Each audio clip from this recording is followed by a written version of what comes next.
আসসালামু আলাইকুম, welcome back to my YouTube channel Sara sweet home. Sara sweet home থেকে আমি সারা আমার সকল লাভলি ভিউয়ার্সদেরকে জানাচ্ছি অনেক অনেক শুভেচ্ছা। সবাইকে আমার ঈদের শুভেচ্ছা জানিয়ে আজকে ঈদের পরে ফার্স্ট ব্লগ শেয়ার করছি আপনাদের সাথে। তবে এটাই ঈদের দিনের ব্লগ না, পুরো রোজার মাস ব্যস্ততার কারণে আপনাদের সাথে ভিডিও শেয়ার করা হয়নি। তবে আজকে আমি ঈদের চাঁদ রাতের ভিডিওটা আপনাদের সাথে শেয়ার করব, আশা করছি ভালো লাগবে। তো ঈদের কেনাকাটা থাকে। চাঁদ রাতে আমরা গিয়েছিলাম বসুন্ধরা সিটিতে, তো আমাদের বাচ্চাদেরকে নিয়ে গিয়েছিলাম। তো ওরা ছেলের থেকে এই ড্রেসগুলো ওরা চয়েস করলো। ওরা ঈদের আনন্দটা আসলে শপিং, ঈদের আনন্দ মানেই শপিং। তো তারপরে ওখান থেকে এটা টপ 10 গিয়ে যাওয়া হয়েছিল, সেখানেও ড্রেস কিছু কসমেটিক্স বাচ্চারা নিল। তো ঈদের শপিংটাও দেখতে বেশ ভালোই লাগে, শেয়ার করলাম আপনাদের সাথে। রোজার ব্যস্ততার জন্য অনেক ভিডিও শেয়ার করতে পারিনি আপনাদের সাথে। পুরো রোজার মাস অনেকের কমেন্টে রিপ্লাইও করতে পারিনি, তো সেটা ক্ষমা সুন্দর দৃষ্টিতে সবাই দেখবেন। আশা করছি এখন থেকে নিয়মিত আপনাদের সাথে কানেক্ট থাকার চেষ্টা করব।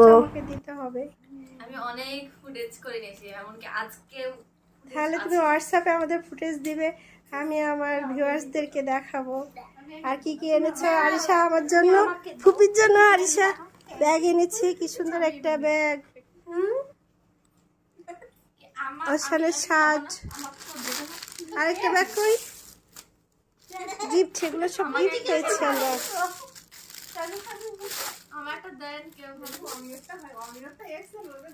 তো দুলাভাইয়ের শার্টটা আমি পরতে পারবো। তোমার ব্যাগটা দেখাও, আপুর ব্যাগটা দেখাও, ওই ব্যাগটা দেখো, ছোট ব্যাগটা।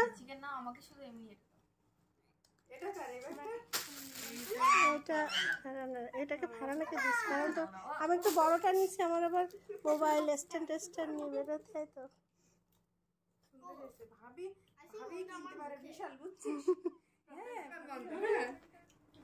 আমি তো এই কটা কিনেছি কি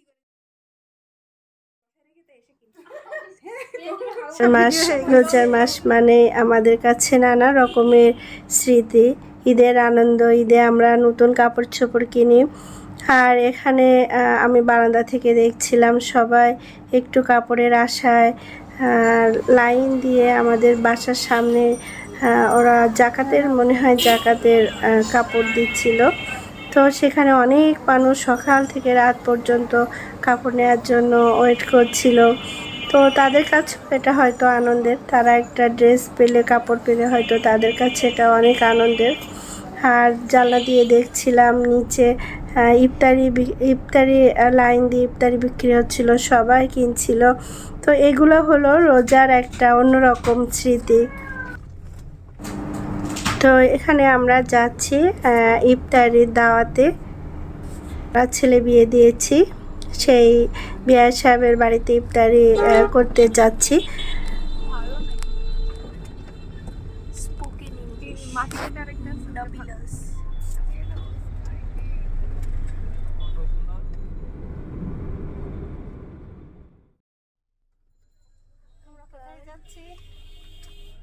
আমিও শ্বশুর বাড়ি, বলো আমিও ভাইয়া শ্বশুর বাড়ি, ভাইয়া ভাইয়া খাবো। চাঁদ রাতে আমরা বসুন্ধরা সিটিতে গিয়েছিলাম।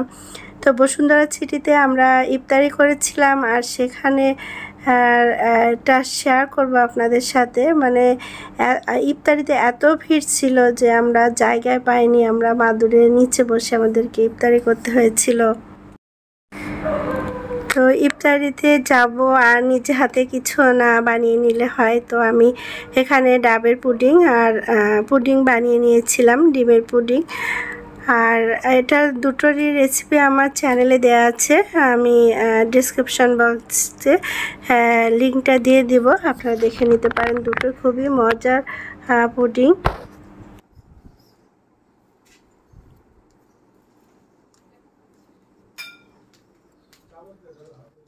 বারান্দাটার একটা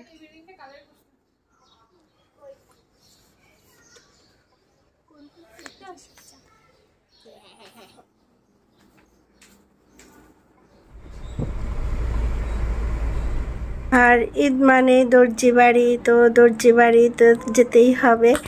তো দর্জি বাড়িতে গিয়ে আমরা সেখান থেকে ড্রেস নিয়েছিলাম। তো ড্রেস নিয়ে রাস্তায় একটু হাঁটাহাঁটি করেছিলাম। আর আসলে রোজার শেষের দিকে এইসবগুলো নিয়ে অনেক ব্যস্ত সময় যায়। শপিং, বাচ্চাদের জন্য কাপড় চোপড় কেনা, সেটা আবার টেলার্সে গিয়ে বানাতে দেয়া, আবার সেখান থেকে গিয়ে আনা, আবার নামাজ কালাম থাকে। তো সব মিলিয়ে আমার ভিডিওগুলো শেয়ার করা হয়নি আপনাদের সাথে। পুরো রোজার মাসে আমি প্রায় ভিডিও শেয়ার করতে পারিনি। আশা করছি এখন থেকে নিয়মিত আপনাদের সাথে ভিডিওর মাধ্যমে যোগাযোগ হবে।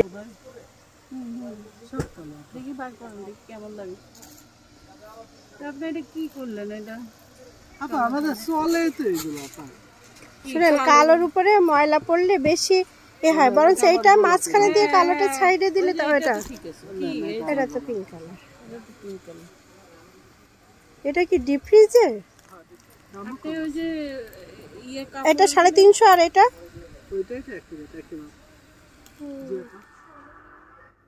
তো 27 রাতে পরের দিন বাচ্চারা মেহেদি মেখেছিল। তো মেহেদি মাখাটাও আগে ছিল খুবই কোথা থেকে কার কাছ থেকে মাখবো এরকম ছিল, কিন্তু এখন যারা দিতে শিখেছে, যারা ভাবি দিতে শিখেছে, তো সব মিলে এখন মেহেদি মাখাটা আমার কাছে খুব সহজ মনে হয়েছে। শুধু আমি হাতটা দিয়ে বসার অবকাশ, ওরাই মাখিয়ে দেয়। তো যাই হোক, আমরা চাঁদ রাতে বাচ্চারা সবাই বললো যে এবার যেহেতু ঢাকায় ঈদ করছি, বাড়িতে যাইনি, সবাই বাড়িতে, আমার ভাই বোন সবাই বাড়িতে চলে গিয়েছে। আমরা বিশেষ কারণে ঢাকায় আমরা ঈদ করেছি। তো আমরা বসুন্ধরা সিটিতে গিয়েছিলাম চাঁদ রাতে। ওই দিন আমরা সন্ধ্যায় শেষ ইফতারিটা আমরা বসুন্ধরা সিটিতে করেছিলাম।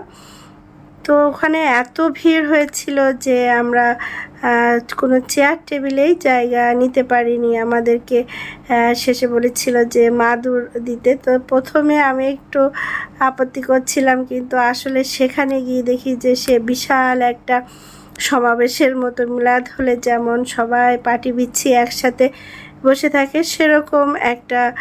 সেরকমভাবেই ইফতারি করতে হয়েছিল। তো সেই ইফতারির ভিডিওটা আমি আপনাদের সাথে শেয়ার করতে পারছি না, কেননা ওই সময় ভিডিও করাটা আসলে খুবই অসময় ছিল।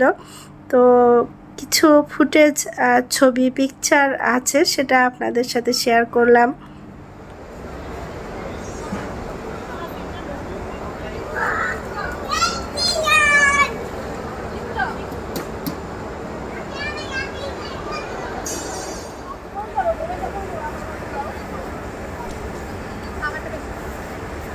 আপুর এক্সোটিক ফ্রুটস পছন্দ না, এবার এটা বুঝছস কেমন না?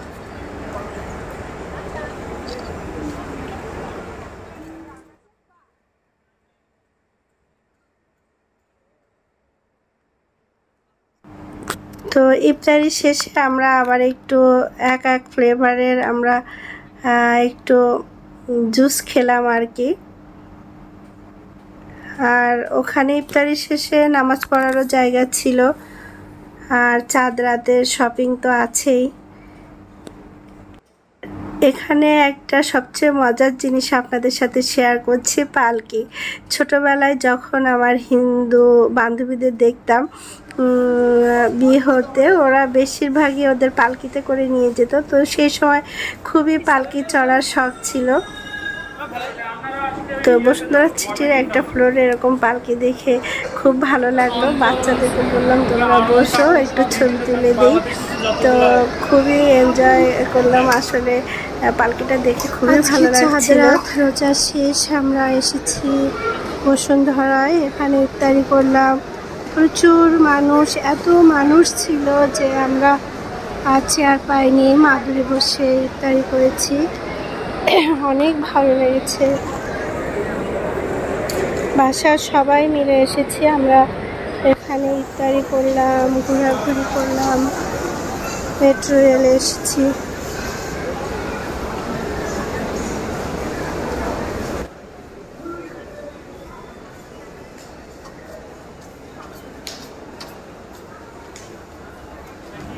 এখন বাসায় ফেরার পালা। আমরা বসুন্ধরা সিটি থেকে বের হয়েছি। বাইরে অনেক মানুষ ছিল। আসলে চাঁদ রাত, যদিও ঢাকা শহর থেকে প্রায় মানুষ সবাই বাড়িতে চলে গিয়েছেন ঈদের জন্য, তারপরেও বেশ মানুষ ছিল, অনেক মানুষের সাথে আমরা ঈদের চাঁদ রাতটা কাটিয়েছিলাম। বেশ ভালোই লেগেছিল। আর এবার শপিংয়ে খুব কম বের হয়েছিলাম, যত সহজে শপিং করা যায়, কেন এবার রোজার মাসটা অনেক গরম ছিল। তো আজকে আর ভিডিওটা বড় করব না। সবাই ভালো থাকবেন, ঈদের শুভেচ্ছা জানিয়ে আজকের ব্লগটা এখানে শেষ করছি। পরবর্তী ভিডিও দেখার আমন্ত্রণ রইল। সবাই ভালো থাকবেন, সবার জন্য দোয়া রইল, আমার জন্য।